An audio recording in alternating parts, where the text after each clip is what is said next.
Chapter outline for corporations: nature and classification, formation and powers, directors and officers, shareholders, and major business forms compared.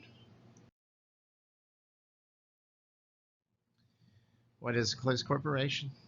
What 4 steps are involved in bringing a corporation into existence? In what circumstances might a court disregard the corporate entity, pierce the corporate veil, and hold the shareholders personally liable? What are the duties of corporate directors and officers? What is a voting proxy? Corporation basics. Corporation: a legal entity formed in compliance with the statutory requirements of its state of incorporation. The responsibility for the overall management of the firm is entrusted to a board of directors, whose members are elected by the shareholders. The board of directors hires corporate officers and other employees to run the corporation's daily business operations. When an individual purchases a share of stock, an equity interest in the corporation, that person becomes a shareholder and thus an owner of the corporation. Unlike members of a partnership, the body of shareholders can change constantly without affecting the continued existence of the corporation. The major advantage of the corporate form is the limited liability of its owners, the shareholders. Corporate shareholders' liability is limited to the amount of their investments. Shareholders usually are not otherwise liable for the debts of the corporation.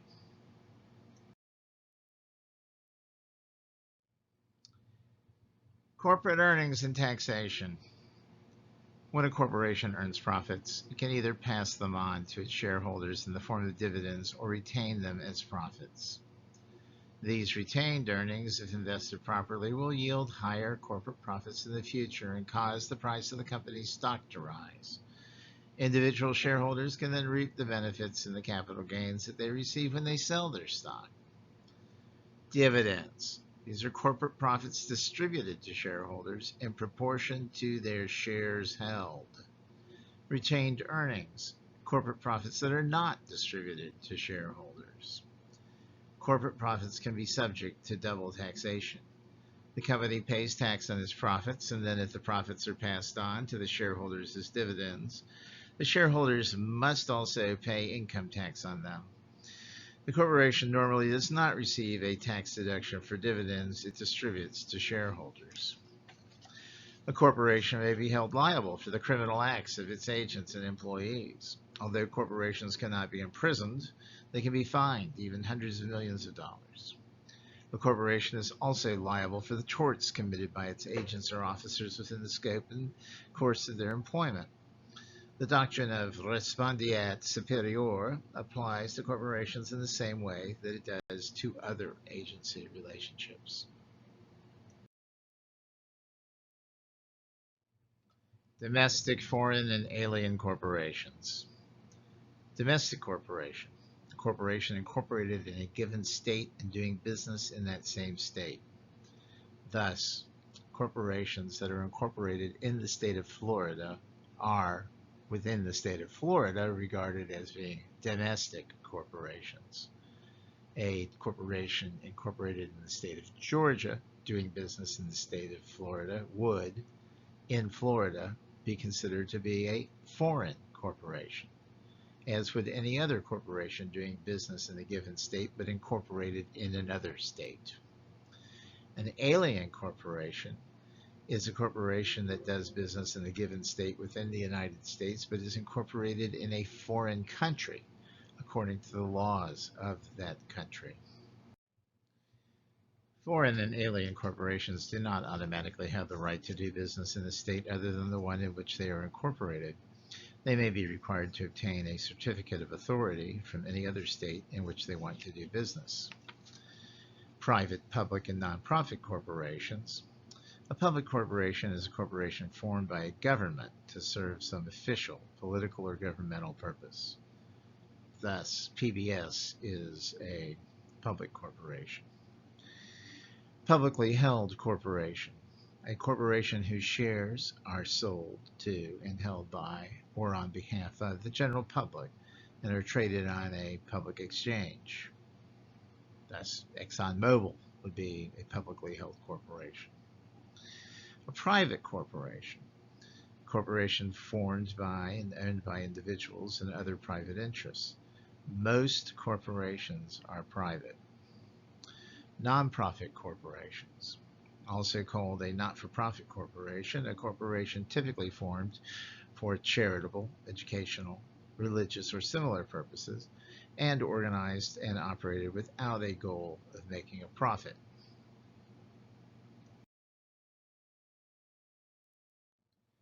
Close corporations, also known as closely held corporations, a privately held corporation with a small number of shareholders, often members of the same family. Management of a close corporation resembles that of a sole proprietorship or partnership, with one or a few of the firm's owners also holding positions as officers and directors. The statutes in many states allow them to depart significantly with certain formalities required by traditional corporation law. To protect against domination by a majority shareholder, a closed corporation's articles may require more than a simple majority approval of any board action.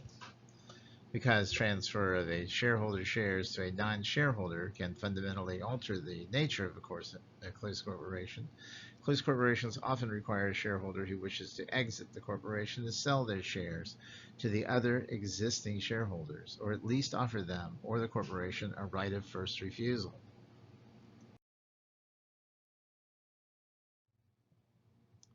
S corporations. A closely held corporation that is taxed like a partnership, more or less, while affording its owners the limited liability of a corporation. In order to qualify as an S corporation, the corporation must be incorporated in the U.S., must not be a member of an affiliated group of corporations, must be owned by individuals, estates, or certain trusts. Other corporations, partnerships, or non-qualifying trusts cannot own S corporation shares. Must have no more than 100 shareholders.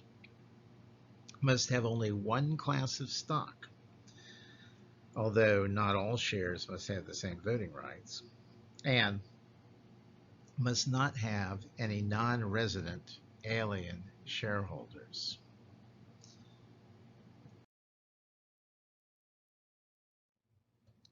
Professional and benefit corporations. A professional corporation, PC, or as it's known in Florida, a PA, is formed by professionals such as doctors, lawyers, dentists, accountants, or architects in an effort to reduce the members' exposure to liability compared to what they would face in a partnership. A benefit corporation is a for-profit corporation that seeks to have a material positive impact on society and the environment. It is available by statute in a number of states. Benefit corporations differ from traditional corporations in the following ways. Their purpose.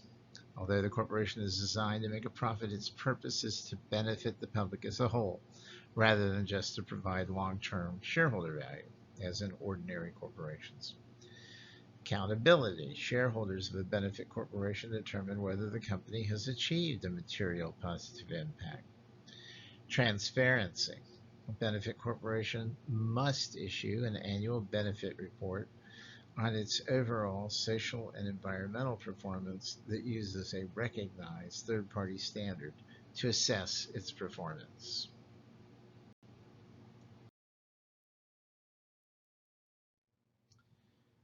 Promotional activities. This is under formation and powers. Business persons are personally liable for any pre-incorporation contracts made with investors, accountants, or others on behalf of the future corporation. Liability continues until the corporation is formed and explicitly assumes the contract by novation. The four-step incorporation procedure. First, select the state of incorporation. Delaware is a popular choice because of its corporate laws. although corporations are increasingly incorporated in the state where they plan to base their operations. Second, secure an appropriate corporate name. Corporation's proposed name must neither be the same as nor deceptively similar to that of an existing corporation in the state of incorporation. A corporation planning to do business in other states should check the proposed name's availability in those states. Third, prepare the Articles of Incorporation, the primary document needed to incorporate. The articles should include, at a minimum, the corporation's name, number of authorized shares, the names and addresses of its registered agent and its incorporators, and provide authority for its future business organization and operations. And fourth, file the Articles of Incorporation. Once the articles have been executed by the incorporators, they are sent to the appropriate state official, and once again, that is typically the Secretary of State, along with a filing fee, in return for which the state of incorporation may return a copy evidencing the corporation's legal existence. After incorporation, the first organizational meeting must be held. Usually the most important function of the first organizational meeting is the adoption of the bylaws, which are the corporation's internal rules of management.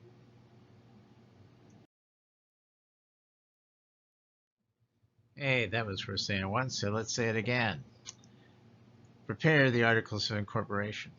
Corporation may be formed for any lawful purpose, and no specific statement of purpose is required. File the Articles of Incorporation. Once prepared and signed by the incorporators, the articles are sent to the appropriate state official, often the Secretary of State. Then, have a first organizational meeting to adopt bylaws. So what happens if you attempt to incorporate, but for some reason it gets screwed up? Well, de jure corporations are corporations whose articles, while containing some technical defect, substantially comply with the laws of the state of incorporation. A de facto corporation is a corporation which, despite some substantive defect in its incorporation or continuing status, is recognized to exist even if its existence is improper or illegal. De facto status requires, first, that a state statute under which the corporation can be validly incorporated. Two, that a good faith effort by the corporation was made to comply with that statute. And third, that the corporation has actually undertaken to do business. Finally, there's the concept of corporation by estoppel. A business entity that holds itself out as a corporation will normally be estopped from denying corporate status against claims by a third party.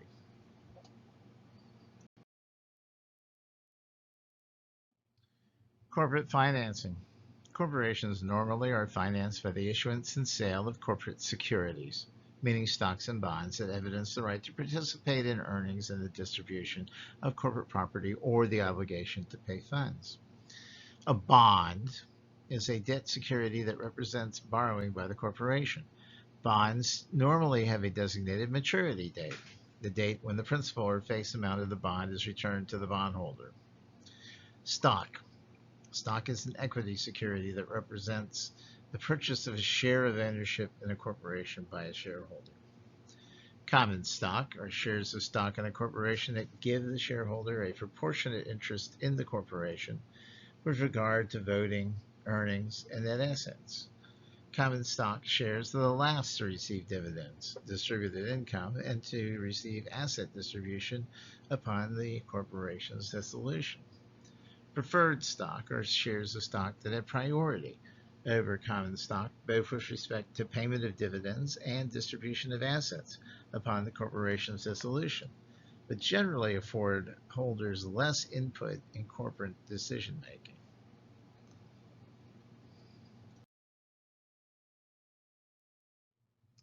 Alternative corporate financing. Venture capital is financing provided by professional outside investors to new business ventures, typically in a high-risk business. The business owner typically gives up a share of the ownership to the venture capitalist.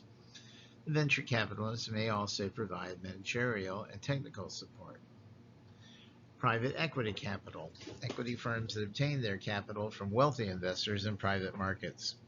These firms use their capital to invest in existing corporations, usually to purchase and reorganize them.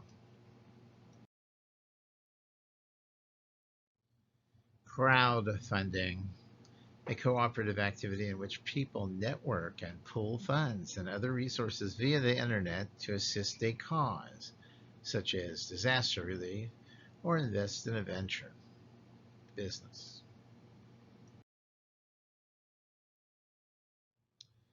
Corporate powers. The express powers of a corporation are found in the following sources: United States Constitution, state constitutions, state statutes, articles of incorporation filed by the corporation in the state of incorporation, including information about the corporation's organization and functions, corporate bylaws adopted by the corporation's shareholders, and resolutions of the corporation's board of directors and policy statements regarding adopted periodically by the board. Barring express constitutional, statutory, or charter prohibitions, a corporation has the implied power to perform all acts reasonably appropriate and necessary to accomplish its corporate purpose. Ultra vires doctrine.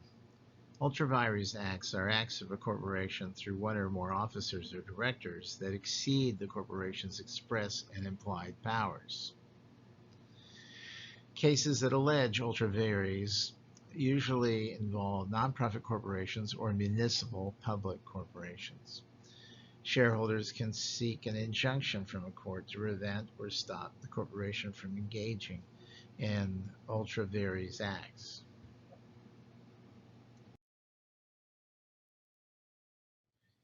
Piercing the corporate veil. At times, owners or officers or directors of a corporation will use a corporate entity to commit fraud or other illegality. In such a case, a plaintiff may be able to pierce the corporate veil when the courts disregard the corporate entity and its attendant limitations on personal liability and sue the wrongholders individually for actions they took as owners, officers, or directors of the corporation. The following factors frequently persuade a court to pierce the corporate veil. The plaintiff was tricked or misled into dealing with the corporation rather than the individual. The corporation was created never to make a profit or had insufficient capital at the time of its formation to meet its prospective debts or potential liabilities. The corporation does not observe statutorily required corporate formalities, and personal and corporate interests are commingled to the extent that the corporation ceases to have a separate identity from its owners.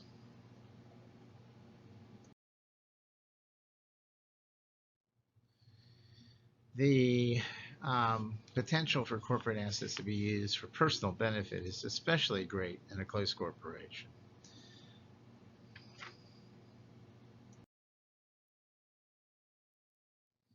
Corporate directors. Directors have responsibility for all policy-making decisions necessary to the management of corporate affairs, and thus have three rights: participation, inspection, and indemnification. Subject to statutory limitations, the number of directors is set forth in a corporation's articles or bylaws. The first board of directors are typically appointed at the time the corporation is created and usually serve for a term of 1 year. Directors are often paid at least nominal sums and may receive more substantial compensation in large corporations because of the time, the work, the effort, and especially the risk involved. Typically, a corporation's board of directors includes both inside and outside directors. A director who is also an officer of the corporation is referred to as an inside director, whereas a director who does not hold a management position is an outside director. The board of directors conducts business by holding formal meetings with recorded minutes as long as there is a quorum, which is the minimum number of members for a decision-making body that must be present. When a board of directors has a large number of members and must deal with complex business issues, boards often delegate certain tasks to smaller committees. Two of the most common types of committees are the Executive Committee and the Audit Committee.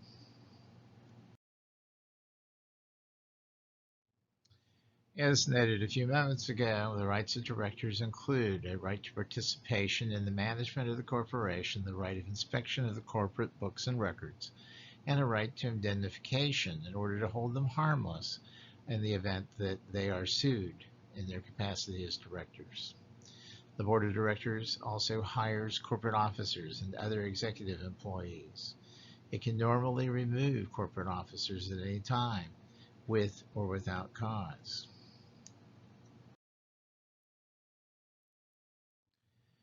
Directors and officers' duty of care. Officers and directors must exercise due care in performing their duties.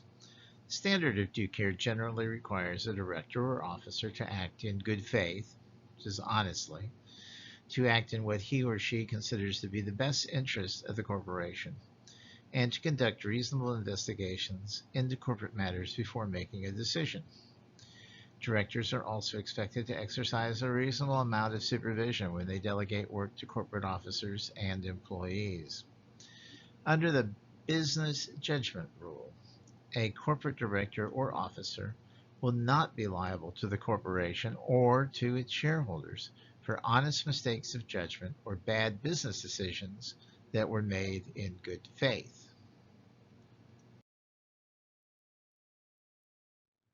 The business judgment rule applies when the director or officer took reasonable steps to become informed about the matter, had a rational basis for his or her decision, and did not have a conflict of interest between his or her personal interests and that of the corporation. The business judgment rule provides broad protections. Most courts will apply the rule unless there is evidence of bad faith, fraud, or a clear breach of fiduciary duties. The duty of loyalty. Duty of loyalty requires directors and officers to subordinate their personal interests to the welfare of the corporation.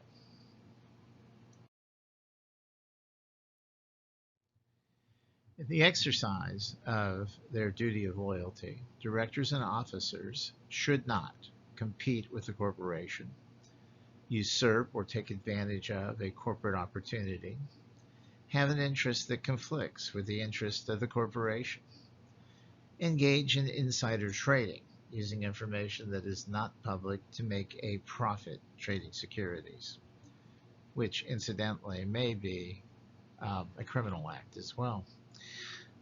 They should not authorize a corporate transaction that is detrimental to minority shareholders, and they should not sell control over the corporation.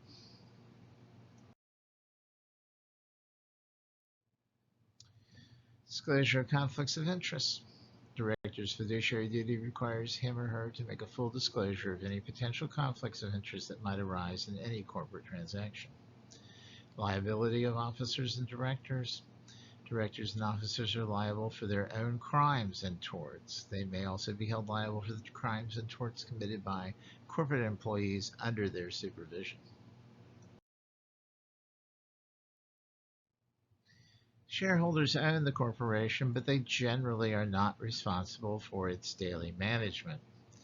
Shareholders are empowered to amend the articles of incorporation and bylaws, approve a merger or the dissolution of the corporation, and approve the sale of all or substantially all of the assets of the corporation. If they approve fundamental changes affecting the corporation before the changes can be implemented, they can also elect or remove members of the board of directors. Shareholders' meetings are typically occur at least annually, and a corporation must notify its shareholders of the date, time, and place of all shareholder meetings in advance. The law allows stockholders to either vote in person or appoint another person as their agent to vote their shares at the meeting. The agent's formal authorization to vote the shares is called a proxy. When shareholders want to change company policy, they can submit a shareholder proposal to the board of directors and ask the board to include the proposal in the proxy materials sent to all shareholders before meetings. For shareholders to act during a meeting, a quorum must be present. Generally, a quorum consists of all of the shareholders holding more than 50% of the outstanding shares being present or by proxy. A majority vote of the shares represented at the meeting is usually required to pass resolutions. At times, more than a simple majority vote is required, either by a state statute or by the corporate articles, or for extraordinary corporate decisions such as a merger or dissolution. Shareholder voting. Quorum requirements. A quorum must be present for shareholders to act or vote during a meeting. Voting requirements. If a state statute requires specific voting procedures, the corporation's articles or bylaws must be consistent with the statute. Cumulative voting. This, when authorized, enables a single shareholder to vote multiple times for a single director. So, for example, if a corporation had 7 directors, shareholder would have the ability to vote once for each of 7 directors, or potentially as many times as 7 times for a single person to become a director. The point of cumulative voting is that it guarantees that a minority shareholder of a certain size is able to place at least one director on the board of directors. Other voting techniques typically are non-cumulative.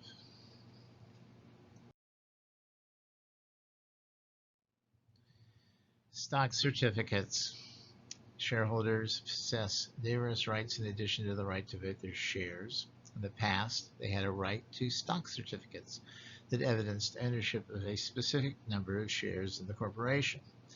However, since stock is intangible personal property, the ownership right exists independently of the certificate itself. Preemptive rights. A shareholder who is given preemptive rights can purchase a percentage of the new shares being issued that is equal to the percentage of shares she or he already holds in the company. This allows each shareholder to maintain her or his proportionate control, voting power, and financial interest in the corporation. State laws vary, but each state determines the general circumstances and legal requirements under which dividends are paid.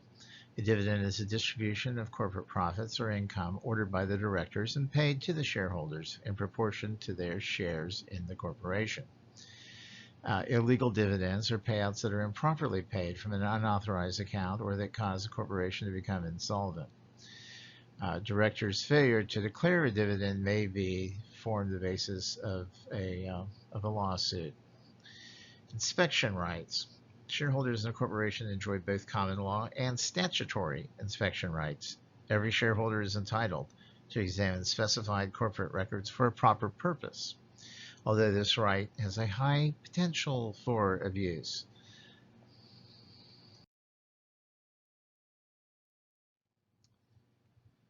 Rights of shareholders. Transfer of shares.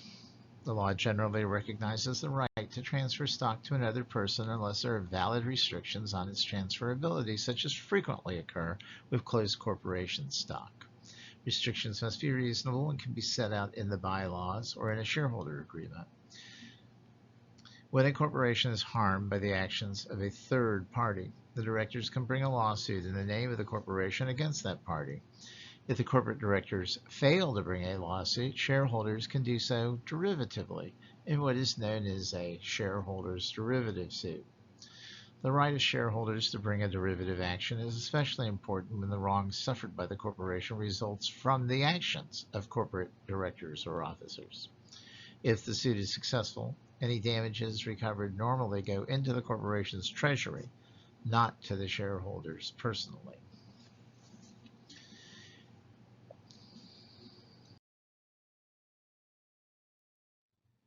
In some instances, the majority shareholder is also regarded as having a fiduciary duty to the corporation and to the minority shareholders. This occurs when a single shareholder or a few shareholders acting in concert own a sufficient number of shares to exercise de facto, that's actual, control over the corporation. If a majority shareholder breaches his or her fiduciary duty to a minority shareholder, the minority shareholder can sue for damages.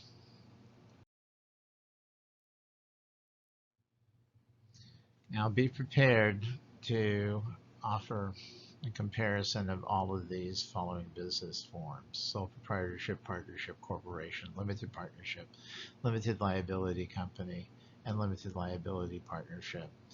I will give you a test which will consist of multiple parts of matching, probably based on individual chapters, although not necessarily, for Friday.